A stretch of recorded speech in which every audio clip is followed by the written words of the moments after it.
This episode of One Day or Day One podcast is brought to you by KL Swimwear. KL Swimwear is a sustainable Australian-owned brand that creates handcrafted luxury swimwear. If you've seen my Instagram, you know how obsessed I am with these bikinis. They're simple, they fit great, and they're super comfortable. I like the royal blue one, that's my favorite, or the neon green. They also have really comfortable one pieces, so if you're interested in that, I would definitely check them out. And everything is handcrafted and handmade, so it is just an amazing brand, and I love working with them. It's designed by fitness enthusiast Kristen Lonnie. Their range is both fashionable and comfortable for all-day wear, making it a popular choice for any occasion, and especially love this brand because they are high-waisted. So make sure you check them out on Instagram. It's KL_swimwear, and you can become a part of the KL community. If you use my discount code, you can save some money. It is Liz10. That's Lizz and the number 10. Happy shopping.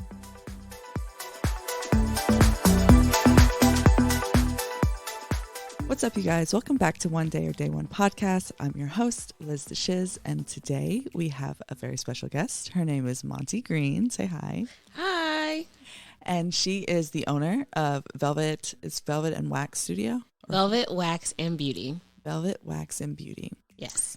Which is a wax studio that does only sugaring. We do waxing and sugaring. Oh, I didn't know you did both. I thought it was just sugaring. Yep, waxing, sugaring. I was looking online because I'm going to come in. Okay. I'm going to get this done. Yes, you are. I'm kind of scared though, low-key. You shouldn't be scared. We're going to prepare you. I've never gotten anything waxed. Really? Except for my eyebrows. So what do you do? Shave? Yeah. Depilatory? Laser? Just shave. I know. But like, I never really have grown like thick hair. Like it's like very light. Yeah. So it's never been like a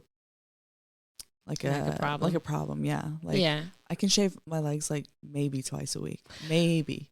And they're still fine. Like it's like not a lot of hair on my legs or like, you know. Yeah. But you're one of the lucky ones. I want to try out the coochie thing. Yeah, the Brazilian. And the facial. The vajacial. The vajacial. Oh my gosh. So we're a full body waxing and sugaring studio. Mm-hmm. And we also offer products. So we have scrubs to do physical exfoliation. Mm-hmm.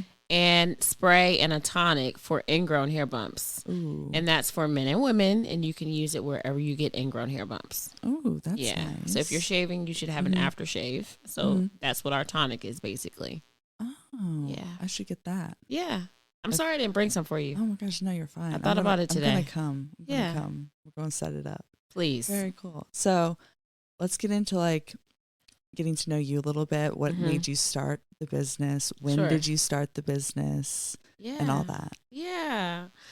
Oh, this is fun. So I love talking about business because I'm very passionate about it, especially since I've gotten to connect with so many people over the 9 years. That's what's so fun about it. Yeah. That's what's really fun about it. Yeah. So I started May 2014. Okay. And I opened my first physical location in January 2016. Okay. So I went to college, undergrad at Howard, and I moved to New York. So I worked at Essence Magazine, which is a really popular magazine. Yeah. And I was a beauty assistant. So I came home one weekend for Columbus Day weekend, and my mom died in her sleep. And she was 45. We were very close. Like literally we were up the night before. So it was completely out of the blue. Oh my gosh, I'm so sorry. Yeah. And so I left New York and decided to come back because I had two younger sisters who were in high school and college at the time. Oh, wow. Yeah. And so that was a whirlwind. And my mom was a hairstylist for 22 and a half years. And she was a cosmetology teacher at a local school. So I got my cosmetology license within 3 months of her passing away. And I grew up in a hair salon, you know, and that's like a really big thing for my community. So it's like, I didn't feel connected to her if I wasn't around beauty. And so I decided I wanted to open my own thing. And a lot of it was because when I closed her salon, the business was over essentially. Like she had booth renters, and booth renters is when you have independent contractors renting a chair. So they usually pay like $100 to $200 a week. Right. So when she died, the revenue ended and they moved on to other salons because the rent and overhead wasn't something that I was able to take on at that time. That makes sense. Yeah. And so I developed a passion for business, for numbers, for making sure business could operate efficiently, even when I'm not there. And so I got my license and I opened in January 2016. And what made you decide that you wanted to do waxing? I guess waxing. Yeah. Yeah. So I got my cosmetology license. Oh, and like I grew up in the hair salon. So I always did braids, or I even waxed brows when I was at Howard in undergrad. Oh, wow. Yeah, it's funny. Wow. There was this girl that found me on TikTok. Follow me on TikTok. It's Full Montie. Oh, yeah. Where I gotta real. Follow you on TikTok. I'm raw on TikTok. Oh, I love it. I can't believe I didn't know that. I like TikTok way better too. than Instagram. Me too. Because I don't, talking to people I know sometimes. Yeah. I've changed. I feel that. It's like you can like, I don't know. I feel like not as many people know me on my TikTok. It's just like random people following me. Yeah. On my Instagram, I feel like people actually genuinely know me in person. Right. So I get more shy. Absolutely. Like, right. Because we care about what people we know think, which is weird. Yeah. Yeah. It's why? Yeah. But I had experience doing brows in college, and I chose waxing because it was a niche that was not well fulfilled in the Hampton Roads area. Okay. So Hampton Roads is mostly military, and I'm from Hampton, Virginia. And so it's mostly military. And so a lot of women were going to the Middle East and coming back asking for sugaring, but nobody did it. Oh, and so when I found out about sugaring, I was like, oh, this is great.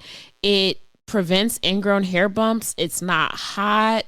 It exfoliates the skin during the hair removal process. And it was fast.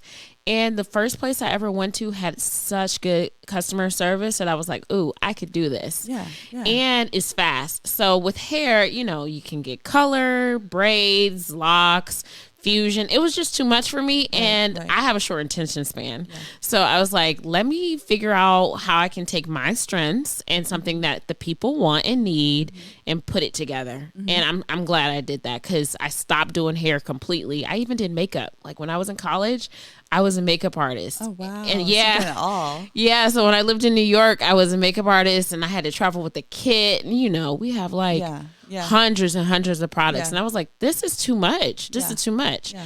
And so I was able to really like thrive in something I felt like it was good for me. Really cool. Yeah. I didn't grow up knowing I was going to be waxing backsides and vaginas, but I'm not gonna lie, I do enjoy it. Yeah, that sounds awesome. I'm excited to come get it done. Yeah, you should. So then when you opened your first studio or brick and mortar, was that in Hampton? Yes. Okay. Yes. So I'll talk you through that. So I opened that, and so I signed the lease December 2015, and my dad died January 5th, 2016. So it was back to back. My mom died in October 2013. My dad died in January 2016 off the random. And I was like, this is great. I'm sorry. This is horrible. This business is great. Yeah. But like, I can't do both because I was trying to build a business in the community where I feel like I didn't have anything else there, because I grew up, I have two younger sisters. I'm from a very close family. Like my mom and dad were married for over 20 years. So it was drastic for me. Yeah. And so I was like, I can't be here anymore. Yeah. And so I moved back to DC. And so I, at that time, started hiring contractors. And it was the best decision I ever made, because I was able to focus on my healing, but still work towards a goal. Right. And so for 3 years, I traveled back and forth from DC to Hampton every 2 weeks, and I would take clients on Friday night, all day Saturday, most of Sunday, and I would get back in my car and drive back to DC. Oh my goodness. Yeah. And that time was before COVID. So then I would go into work. And so did you have other people working under you at that time in Hampton? I did. So they would get like people during the week and stuff? Yes. And the weekend. So I had 2, sometimes 3 contractors. The space was large. I think for anybody starting out, it's important to keep your overhead low. Yeah. So when you have contractors, you don't have to pay employment taxes. They are responsible for doing, the work, but you can take a percentage. And so we can get into the nitty gritty. Obviously, we don't have time to get into the details, but for me, starting out in that business, contractors made more sense than booth renters. Oh yeah, because I owned the system. So I only took credit cards. At that time, I was taking cash, but now we only take credit cards, no cash. And then the system that I used told me how much we were bringing in, and so I paid them on commission. Oh, that's amazing. Yeah. And so, I went to undergrad for public relations, and so I had experience in marketing. I worked at Essence magazine. Right. So I knew about social media, and this was 2016, so it was a first starter. Yeah. So Instagram, Facebook at the time. I took out some ads in local newspapers, and word of mouth really, really helped us get a lot of traction. And it started like building profit. Yeah. And so there were months where it was like 5 to 10,000. There were months it was over 30,000. And that was like 2017. That's crazy. But it was good for me because I wasn't in Hampton. I was living in DC. I moved to DC in April 2016. 3 months after I opened it. And yeah, everything wasn't perfect, but it didn't close. Yeah. So I count that as a win. Yeah. And you were able to take care of yourself mentally and absolutely, emotionally. Yeah. So when I moved to DC, I got a job. And everything happens for a reason. Because like when I was living in Hampton, I met this girl named Kim. Shout out to Kim. She's like one of my close friends. She needed a roommate, like part-time, short-term roommate. And so I was like, oh yeah, girl, you can come live with me or whatever. So she rented a room for 3 months. Then she was like, hey, Montie, I'm moving back to DC and I'm going to go to grad school. You should come. Yeah. And then my dad died. And I was like, well, fuck it. I'm about to go too. So I moved to DC. I didn't have a job. 3 months later, I got a job. And then I got a better job. Yeah. And then it was at Howard. So I was a social media manager at Howard for 3 years. That's an amazing job. The whole time. So fun. Yeah, it was fun. It was fun, especially because of all the people that come to the campus, how stylish all the students are. Yeah. It was a vibe. Yeah. And I went there undergrad and then working there. Exactly. Yeah. And so she was like, I'm going to grad school. I was like, okay, cool. I'll apply too. When I tell you I got the worst score on the GMAT is the test you have to take to get into grad school. I still got an 80% scholarship. I got the bottom of the bottom score on the GMAT. And the reason why I got the 80% scholarship was because of my story. Yeah. About building a business, resilience, just trying to persevere, whatever. Yeah. And it worked. And so if I hadn't met her, I probably wouldn't have went to grad school. But I was able to still work full time at Howard, go to grad school, and I was still running the business. Now I'm not gonna falsify the fact that like the running at that point probably was not efficient, but it existed. Stuff didn't burn down. Yeah. Bills got paid. Yeah. I didn't go bankrupt. Yeah. That a win is a win. And you've evolved. You have another studio now. Yeah. The second one. Yeah. So where the second one's in Alexandria? Yes. When did you open that one? The one in Old Town Alexandria opened 2 years ago in January. Oh my gosh, that's so awesome. Yeah. So I didn't know it was in Old Town. Yeah, it's in Old Town now. So during COVID, I was like, all right, I need to make something shake because I graduated from grad school in 2019 and I gave myself 3 years before I became a full-time entrepreneur. And so I bought a truck, which has now turned into a full body waxing truck. So it's 2 rooms, which is completely fabricated to look like a salon on the inside.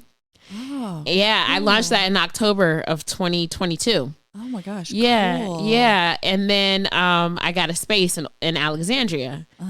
Also, and nothing I ever start is perfect from the beginning. I don't care about it being perfect. I just got to get it started. Yeah. And so like I build as I go because time you can't get it back. Like I can't believe it's already been 9 years. I know. So it's just time really does fly. I have to reconcile like the need to be perfect all the time. I just do it. And then, I fix it. And if I have a reason why it's not perfect, I just learn from it and make it better. Like that's just who I am. Yeah. And so Alexandria, I moved into a space during COVID. Obviously, that was kind of weird because salon owners were restricted by what we could do. Yeah, I remember that. Yeah, so I was only at this place for a year, and it was just to start building relationships with clients. And then I found my new place on foot, just walking around Old Town. I really liked the building that it's in, and I started asking questions, and I found the landlord, and I moved in. Oh, that's amazing. Yeah. And how big is that studio? It is 800 square feet. There are 4 rooms. Okay. So I have 3 ladies there, and so 4, including myself. Mm-hmm. And I'm actively hiring. So that's sometimes a challenge for me in Alexandria. Yeah. I have 8 ladies in Newport News. So also, you know, when you talk about business and challenges, things come up all the time. Yeah. You just got to persevere and make sure you have good people, you have good principles. As an owner, you have integrity about what you're doing. Yeah. And just know, like, when something doesn't align to who you are as an owner or your business, just say no first. Yeah. Don't ponder, don't think about it. Like, that's one thing I've really learned. Yeah. And so the girls in Newport News, they hold me down for real. Yeah. And I say Newport News because we were in Hampton for 7 years. And last year, shit just hit the fan with the maintenance of the building because the landlord died.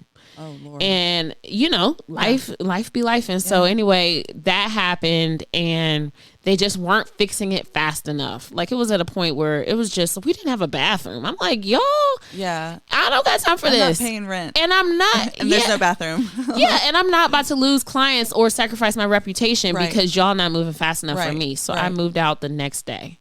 And it was crazy because it was during the week. So imagine, like, you get a call on Monday saying, hey, Monty, the ceiling's falling and the water heater bursts and all the floors are damaged. And I pay for everything for that building. Yeah. So also, you know, getting funding and stuff, everything happens at the same time. Yeah. You need money. You need to hire people. They need uniforms, the website. People call, cancel. People call, reschedule. People call, complain. Like, it's all concurrent, right? Yeah.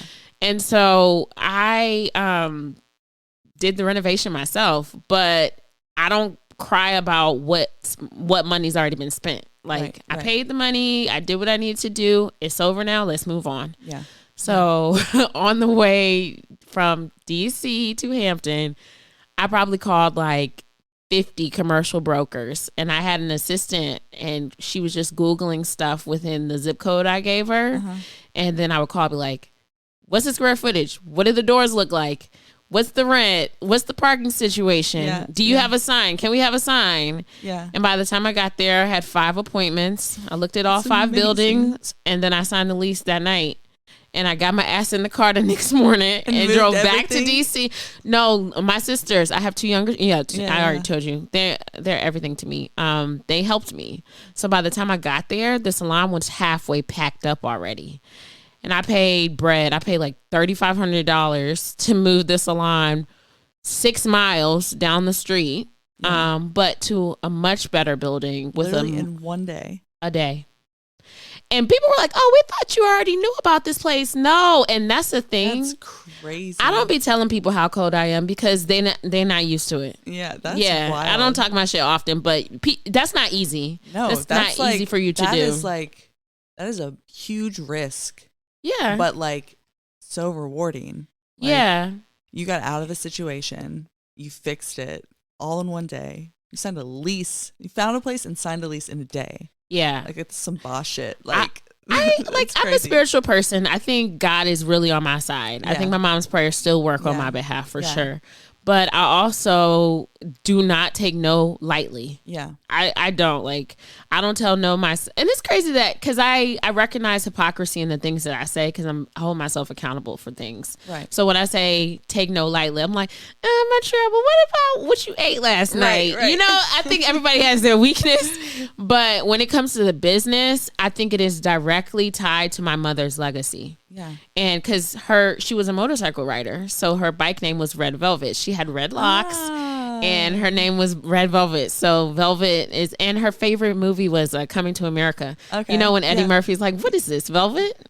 So so that's how I talk about like my legacy with just vibrance, even though I've experienced loss, because I can't change it. Right. So if I'm going to do something now, I'm going to just try my best. And like, I know that they'll be proud of me. Yeah. No, I completely understand. I tell people all the time, like, when you go through hard things or you've been through something really, really hard that you feel like is changing your outlook on life or changing your path in life or whatever, it's like, it already happened. It's already done. You either learn from it and move on, or you can sit around and be sad about it. and nothing's going to change for you, and you're not going to get where you want to be. Yeah. And like using your mom's death and your father's death to like motivate you to go after what you want and like make a legacy for her. Oh, that's so sweet. Like, thanks. I have chills. I've had chills the whole time you're talking.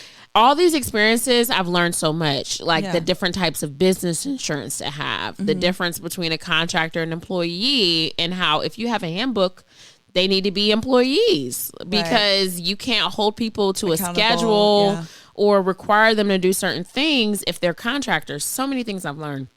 And it's true, like you're going to pay either an experience or education. And really you end up paying for both. And there's really no way around it, you know? So I'm grateful that I've been able to learn from the things. And so now I have Newport News, I have Alexandria, and I have the truck. The truck's in the shop, but the day it's done, I'll let you know because it's going to be on the road. So where is it just going to like travel to people's houses or no, like for events? It's going to be like a food truck. So you know how food trucks have like 4 to 6 solid locations that they have? We have permits at 6 locations between DC, Maryland, and Virginia. And we have like a separate website and schedule, and you can book an appointment or you can walk in and you can be seen by one of the 2 estheticians that will work on the truck. It has AC, it has music, it has lights. It's really pretty. Oh my gosh, that's so cool. Let's get into a little bit about the wax itself. Okay. So you said you offer normal wax and then sugar wax. So what is normal wax made of? Yeah, sure. Yeah, so there's shaving, there's depilatory creams like Nair, which you shouldn't use, especially if you're pregnant or nursing because they are poison. Oh. There is laser. There's different types of laser. The more melanin you have in your skin, the more painful and the more difficult and costly the process is because the lasers have to be more expensive and you need more sessions. Then there is sugaring. So sugaring, often called sugar wax, is a paste that is molded onto the skin and removed in the direction of hair growth. It rids the entire follicle from the skin. So that's the most efficient physical method of hair removal. Shave doesn't remove the root, just the top. Right. And then you have wax, which uses lots of different ingredients. The most popular waxes have like pine resin in it. And it comes in hard wax and soft wax. So hard wax is where you put down the wax, it dries hard, and you pull it off like a Band-Aid. And then soft wax is where we see a lot of, like in the nail salons, where they use the honey-looking wax, where they put it on and remove it with like muslin paper. Gotcha. With wax, it's like you bending a tree over and pulling it out from the root. Gotcha. With sugaring, it's like you being in the heavens and uprooting a tree from the top. You see how you're more likely to get most of the roots from that direction? Yeah. So that's why sugaring is generally more effective with hair removal that leads to permanency. Okay. Yeah. And then also with sugaring, you said it exfoliates the skin. So does normal waxing not exfoliate? It does not. Okay. It does not. And with the heat, you sometimes can get skin lifting. So the skin has several layers. And so with heat, you can lift layers that don't need to be removed. Ooh. And so that's how people sometimes experience burns and things like that, because too many layers of the skin have been removed and it leaves the skin raw. And so after sugaring, it doesn't feel raw like with wax. And it's because sugar is not hot. It can be warm, but it's not hot. But, it's important for people to know their skin. So there's so many people don't really know their skin. We pay attention to our face, but we don't know our skin on our entire bodies. Yeah. So I always tell everyone, if you have insurance, go see your dermatologist and get like a skin analysis and see what products she recommends, because that's the first step. Because for clients that have things like hidradenitis suppurativa, which is where they have these really painful ingrowns that are inverted and they come in the groin and the underarm, they have to get hair removal. Yeah. So they have to get wax. They have to get sugar. Yeah. Shaving makes it worse because it's just cutting the hair. It's not getting rid of the root. Gotcha. So when you go to the dermatologist, they can really give you something if you have a significant skin challenge. But if you are like you and I, which don't really suffer from like a skin issue, quote unquote, then you can choose to get waxed or choose to get sugared. I started this because I loved how I felt after I got the Brazilian, because the skin was so smooth and my hair was so thin. Yeah. And it lightened my skin. And a lot of like Black women especially suffer from ingrown hair bumps that leave scars. So just imagine like you doing all this work to get ready in the gym, and then you go to put on a bikini and it's like black along the side of your bikini line. And so, you know, I think that is very rewarding to give products and a service to people that really helps change their life, especially like underarms. Like I go to the gym, you lift your underarm. My underarm is relatively light, but some people, their underarm is very, very dark. So just getting coaching about how to lighten it and make them feel better about themselves is nice. So now I have 3 ladies in Alexandria. They're great. They both have wax and sugaring experience. That's and nice. I have stepped back from waxing. So instead of being available like 5 days a week, I am available 2 days a month. Oh, wow. Yeah. And I did that for several reasons. Number one, like within the next year, I'm going to start pitching investors to really scale Velvet to get some venture capital funding. Ooh, yes, girl. Yeah. Yes. So that's top of my list, like pitch deck, like having investor conversations and things. And then, you know, I think I really want to like serve my team better. So everybody's a W-2 employee now. So I pay employee taxes. We got 401k. Like I'm considering what insurance companies to have. Yeah. Like all of that is just something that I've always wanted to do for people. Yeah. And to be honest, I got burnt out. Yeah. I got burnt out, but like other things that I do, like Airbnb, that's fun because Airbnb is the platform. I'm just like a pusher. Like just make sure stuff is where it needs to be. And I don't even have to interface with people. Yeah. When you're in a service-based business and you're a person and you love the business, you put your heart, soul, and money into it, people offend you. Yeah. And I had an incident just a few months ago where it was just like, you know what? That's it. I'm out. Yeah. Yeah. And I can't deal with this right now. I made the decision to be like, okay, cool. I'm going to let my employees do the waxing and I'm going to do everything else. You know, the thing is, like, nobody cares about your business like you care about your business. Oh, yeah, for sure. So there's been quite a bit of turnover for me in the last year because of just stuff I can't tolerate. Like, if you treat clients a certain way, that reflects poorly on me. Yes, you know? Definitely. So 100%. Yeah, so that happens. And do you believe the client is always right? No, absolutely not. Just curious. The client is not always right. I'll tell you, like, so we have this POS system where we can see how much people pay, we can see the reviews, and we can see the text messages when they want appointments. Girl, the messages that they be sending, I'm like, this is a real person. This is not AI. Yeah. And then you could entitlement, like the entitlement of you missed your appointment, but now you want a new appointment the same day. Like after hours, it's just be crazy to me. Yeah. We definitely have a lack of courtesy when it comes to dealing with service practitioners because everything else that's not service based is like Amazon or like instant. Right. Yeah. And that's crazy because it's just like for the people who want like hair removal services, especially Brazilians, they're not doing it themselves. 90% of people are not doing it themselves. They're like, okay, cool. I'll do my nails. I'll do my toes.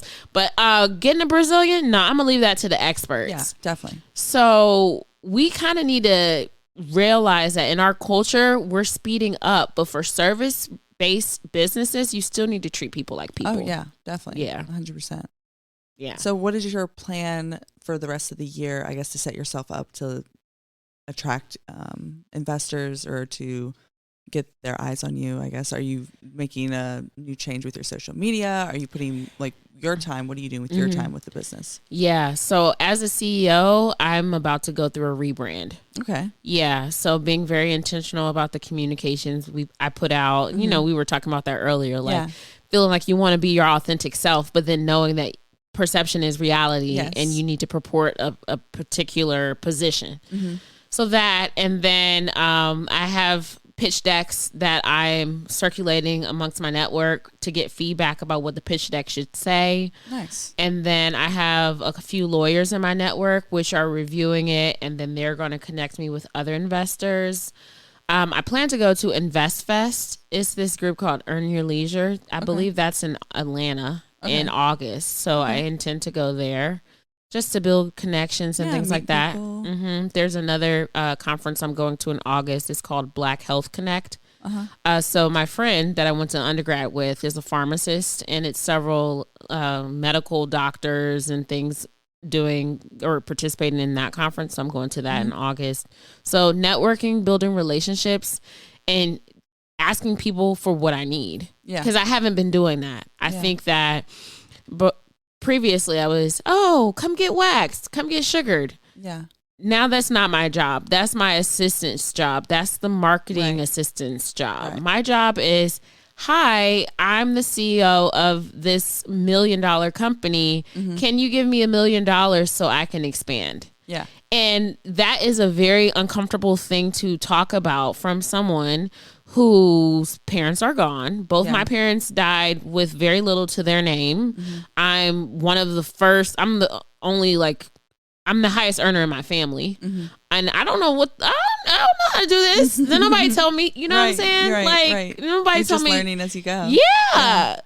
So I'm like, okay, is this all good? You know? So I'm just trying. And the best thing I can say is, for the rest of this year, I'm just trying to be very intentional about figuring out what I'm supposed to be doing from other people that I look up to that do it. Yeah. So one of my mentors in my head is Pinky Cole. She owns Slutty Vegan. Yeah. Are you familiar? I have never eaten there, but I have it saved all over my Instagram. I want to go there so bad. It looks so good. I want to go there too. You say you're going to Atlanta, right? Yeah, I went. The last time I was in Atlanta, I went, but they were closed that day. Oh. And then when they came to DC, I always find out about stuff the day it's happening or afterwards. I didn't even know they came to DC. It was last year. I think they did a pop-up. Oh, they did a pop-up. But I look up to her. The book, the deal, the authenticity, her story, I like her. So that's someone I look up to. And so she has a book and she puts out lots of just important things to know in podcasts. So I listen to that. I've also been building relationships with bankers. Oh, that's good. So my business bank, I've been with them since 2014. They give me money consistently. Yeah. I do a POS system, which is Square. And so a lot of people don't know, but if you're in a situation, I need $20,000 tonight, you know, it's good to have a POS system that's tied to a capital source, like a bank, so that you can go on the website and see how much you qualify for. Yeah. Because you never know when you just need an infusion of cash and you don't need to use your own money. Yeah. And so I think building relationships with Truist. I just started a relationship with Truist and Chase. They have Black Business Accelerator programs. I'm plugged into that. Oh, nice. And then the Chamber of Commerce, I go to their events and network there. So that's my job now. Yeah. Waxing is not my core job. That's my job. Yeah. Yeah. That's amazing. I mean, you're killing it. Thank you. That's absolutely incredible. There's so many women that I look up to in the spa and waxing industry that are just running circles around what I'm talking about. That's probably what you feel. But you're doing a lot and you've come a long, long way and you're still young. You're going to go places. You're going to go further than where you've even come. It's amazing. And once you get investors, I mean, it's such a good concept. I haven't found any other studios that do sugaring around here that I know of. Yeah. Well, I know 3. Okay. Yeah, I know 3. Everybody shows up differently. Yeah. Yeah. Yeah. And I do think that when I get investor capital, my head is really not, I don't really want to go the franchise route. Yeah. I want to go the salon suite route. Oh, yeah. I want salon suites with a velvet location in them, but then I want to phase out of having waxing and sugaring salons, focus on products and focus on salon suites. That's smart. Because frankly, I think that since COVID, it has been just an uptick in the number of entrepreneurs. Yeah. Everybody wants to be an entrepreneur, but nobody knows really how to do it. Right. And everyone has a varied skill level, right? Most cosmetologists these days, they are bomb. Like, they know how to do some hair, but the customer service is Right. lacking. Right. You know, or Right. I call it, my old boss used to call it a red thread that connects everything together. The red thread is a little shaky. Yeah. And so I think that's what I'm very passionate about, just helping people connect the dots so that it all makes sense and you're doing a good job for your clients. Because just doing hair, that's just part of it. You know, like, right. there have been times where I'm sure someone didn't feel comfortable when they were getting their wax. You know, maybe it was just painful. Maybe they just don't like how it feels, but they still left a good review or still referred somebody because of how they got to book their appointment, how much they had to pay, or like where they came, all that stuff. Their experience, the customer service makes a huge difference. Yeah, in everything, and the environment, and the room, and how everything's feeling. And I've seen pictures of your studio, so thanks. It's definitely a vibe. I want to know a little bit about the vagina. How do you say it? Vagacial. Vagacial. Okay, so when did you? This is a vagina facial, you guys. When did you start doing it? Oh, sorry, my lash is sticking. 2-3 years ago. Okay. And and like, I've heard of it, I guess, before. I think I've seen it on TikTok before. Yeah, I'll tell you what it is. Yeah, like, tell us the whole process. Okay. Like, how it starts, what you do, and all that. It's amazing. Great. So you're coming to Velvet for let's just say you're booking a red velvet deal and a Vagacial. Okay. So red velvet deal is you get underarms and Brazilian, which is the two most popular areas, and you get the Vagacial. So after we finish the Brazilian, we put a steamer on directed towards the vulva, which is the top, and it steams while we cleanse, tone, exfoliate, and extract. So we cleanse and tone with products that are best for your skin, usually something that has an AHA or BHA. So AHA stands for alpha hydroxy acid, BHA stands for beta hydroxy acid. The combination of the two help make the skin smoother and remove ingrowns. So the steam helps open the pores so that we can extract comedones and like bumps. Yeah. Ingrown hair bumps, basically. So we cleanse, tone, and extract using tweezers that are pointed, and then we put on a mask. And so we have hydration masks, we have toning masks, we have like 15 different masks that we can put on. And how much is the Vagacial? $55. Oh my gosh. Yeah, it's not bad. That's such a good deal. Well, it's because you really can't get it done without a Brazilian, because you can't get extractions if hair is still on top. Right. Okay, so then how much is the Brazilian? $65. Okay. And you said the red velvet deal, you get the armpits and it's $85. Oh, that's nice. Yeah. And then you also do legs? We do full body. Okay. Yeah. So anywhere on the body? Anywhere on the body for man and woman. I was going to say, do you do men's face? Like their beards? We don't do full beards. So I'll tell you why. Usually the beard area is too thick and it's very painful. Gotcha. Yeah. So we don't do full beards. Now we have a chin and we have a cheek. So what does that mean? Like, everyone's hair doesn't grow the same. Right. That's why, like, you can call or you can text our number 550-1928 and we'll respond asking you questions about your particular situation based on what you want, or we'll have someone call you. But if you're like a male or a female, for example, and you have like random hairs that you want removed, yes, we do that. But like if you have a James Harden beard, we don't do that. Okay. Yeah. I didn't know if maybe you did like a shape up, like do like the top and like the bottom. Yeah. Like if he yeah, absolutely. Okay. So that's Adam. So Adam could get it done. Let me see. Like on the top, like on here. Yeah, and he then could. Like down here. No, we've done that before. Absolutely. Like that would be like a cheek or a chin. Yeah. Yeah, but we have specifically removed bald head and beard from the website because it is too painful for them. And the way make them go through that shit. No. These men, they don't even know. Our periods. No, they don't know. But it also painful. The thickness of the hair, the thickness and the texture of the hair there is different than anywhere else on the body. And like getting pulled right out of the follicle. Yeah, I can imagine. And it requires you to go over it several times. And I try not to compromise skin integrity. Yeah. So you really shouldn't go over the skin more than 3 times in the same spot. Gotcha. So with your business, what was something that I guess you learned from the most with starting a business? That's a hard question.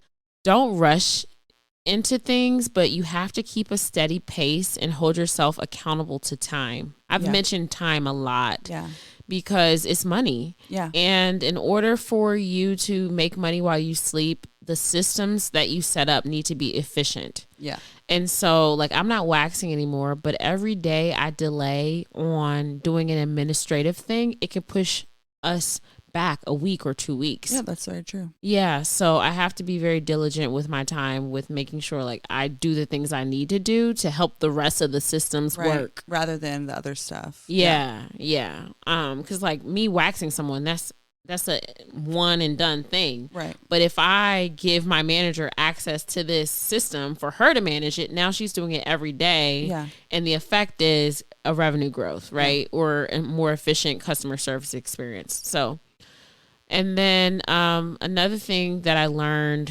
was, as a CEO, you really have to decide how to spend your time and spend your life. Yeah. Because like I have a boyfriend, I travel every month. I love my life. I eat out when I want. I see my family when I want. I listen to music. I do stuff. Yeah. And I'm not a slave to my business anymore, but I was. Yeah. And so for me, I made the decision that like right now it makes sense for me to have this job and this business. Yeah. But since I'm making that decision, that means I have to hire 2 virtual assistants. That means I have to pay this manager X amount because she has to work 30 hours a week. That means I had to hire an operations assistant, which makes X amount. Like I pay a lot of people to help because of certain things that I'm doing, and it works for me. Make the decision of how you're going to spend your life, and then like create the system that works like around that. Yeah. Sometimes people try to like rob Peter to pay Paul with their business, and it doesn't work that way. Like if you're working a full-time job and you own a business, you need to hire help. Don't be trying to do all that stuff on your own, you know, because that's not fair. It's not fair to you, your business, or the customers that you're trying to serve. Time is very important and very valuable in how you spend it. As being a business owner and entrepreneur, it's like there's never enough time, no matter how much you try. And that's a good thing. That means you're successful. That means you're, you know, being productive. But time management, oh my gosh. Yeah. I've grown a lot since college with my time management, I think. Like I used to procrastinate all the time. Me too. All the time. And then I started making to-do lists, or on my calendar on my phone. I will literally put in every single thing I'm doing that day. Like, really? Yeah, like it. Oh, like everything you need to do. Like, laundry at 3, like this and that. Like little things that aren't even my meetings. Like obviously I have like my normal work meetings, and I have like my clients that I train. But I'll even if I know tomorrow I'm waking up at 6:30, having breakfast and doing my cardio, I will put on my freaking calendar breakfast 6:30, cardio 7:15, whatever, because that way I'm like sticking to a structure rather than like waking up and forgetting what I'm supposed to do that day and then procrastinating. And that's how I stay organized. Like I literally have to, because I'm so ADD. If I don't, it just goes out the window. All right, guys. Has Montie's story made you think that one day you're going to make a jump, or this is going to be day one? So she influenced you to go after what you want in life and live your dream? Or not? I think she has. I think she's made a very, very good point here on the podcast. So I hope you guys enjoyed this episode. I hope you enjoyed listening to her and her story. Make sure to follow her. Make sure to go get a wax and get 10% off. And make sure to rate and subscribe us wherever you listen to your podcast, Apple Podcasts, Spotify, Amazon, whatever. And make sure you're following us on Instagram, because we will be posting some reels and some funny memes and all the good stuff on One Day or Day One Pod on Instagram. Thank you guys for listening. Make sure to tune in next week. Thank you for coming. Bye.